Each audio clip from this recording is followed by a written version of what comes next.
ઉમેદવાર મિત્રો, સ્વાગત છે નવા વિડીયોમાં। કાયમી શિક્ષક ભરતીના નવા નિયમો જાહેર।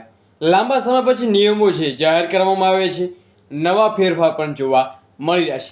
મિત્રો, ટાટ એચએસ ના હોય કે એચ ટાટ હોય કે ભલે ટેટ ટાટના ઉમેદવારો હોય, જરૂરથી એકવાર છે એમને માહિતી જોવી જરૂરી છે, કેમ કે નવા નિયમો શું છે એના ઉપર આપણે એક નજર છે એ ફેરવવાના છે।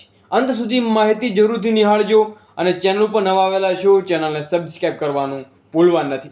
મિત્રો, અવશ્ય ચોક્કસ ચેનલને જે ટેલિગ્રામ ને વોટ્સઅપ ગ્રુપ છે બને જોઈન કરી લો। વિડીયોની ડિસ્ક્રિપ્શનમાં લિંક તમને જોવા મળી જશે।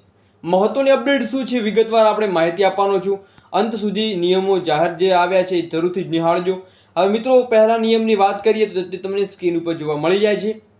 તો કે બાલવાટિકામાં ધોરણ 5માં 150 કે તેથી વધુ વિદ્યાર્થીઓની સંખ્યા હોય ત્યારે જ શિક્ષક મળવાપાત્ર થાય છે। ધોરણ 6 થી 8માં 100 કે તેથી વધુ વિદ્યાર્થીઓની સંખ્યા હશે ત્યારે એક મુખ્ય શિક્ષક મળવાપાત્ર રહેશે। બાલવાટિકામાં ધોરણ 8માં 105 કે તેથી વધુ વિદ્યાર્થીઓની સંખ્યા હશે ત્યારે જ શિક્ષક એક મળવાપાત્ર રહેશે। હવે બીજી વાત કરીએ મિત્રો કે ધોરણ 8માં જે વાત થઈ ગઈ છે આપણી, જિલ્લા આંતરિક બદલીને માંગણી હોય ત્યારે મુખ્ય શિક્ષકની હાલની શાળામાં ઓછામાં ઓછા 2 કે 3 વર્ષ સુધી નોકરી પૂર્ણ થયેલી હોવી જરૂરી છે। જિલ્લા ફેર બદલીની માંગણી હોય ત્યારે મુખ્ય શિક્ષકની હાલના જિલ્લામાં ઓછામાં ઓછા કેટલા 3 થી 5 વર્ષ જેટલી નોકરી કરતી જે ફરજ બજાવતા હોવા જોઈએ।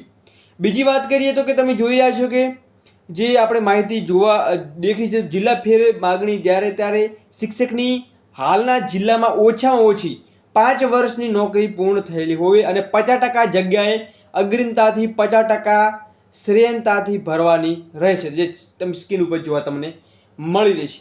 બીજી માહિતી તમને મિત્રો આપું કે બીજી માહિતી શું છે, તો મુખ્ય શિક્ષક પતિ કે પત્નીની બદલીઓ રાજ્યના વડા મથકના બિન બદલીપાત્ર અધિકારી કર્મચારીઓના મુખ્ય શિક્ષક એટલે કે પતિ પત્નીની બદલીઓ જેવા કિસ્સાઓમાં પણ બદલી અંગેની જોગવાઈ કરવામાં આવેલી છે। દર વર્ષે શિક્ષકોની સાથે મુખ્ય શિક્ષકોની મહેકમ શિક્ષણ વિભાગ નક્કી કરશે।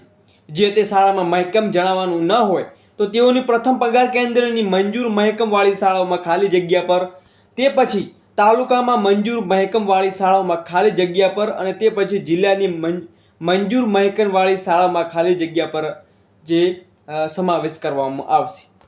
તો મિત્રો, આ જે હતી એ નવા નિયમો છે જે તમને સ્ક્રીન ઉપર જોવા મળી જશે। મિત્રો, ઉપરસલ આપણા જે ઉપર જે મોટા નિયમો હતા લાવ્યા હતા અને બીજી જે નિયમો છે એનું પીડીએફ આપણે ટેલિગ્રામમાં મૂકી દઈશું, જરૂરથી ત્યાં વોચ કરી લેજો, જોઈ લેજો ધ્યાનપૂર્વક। જય હિન્દ, જય સંવિધાન।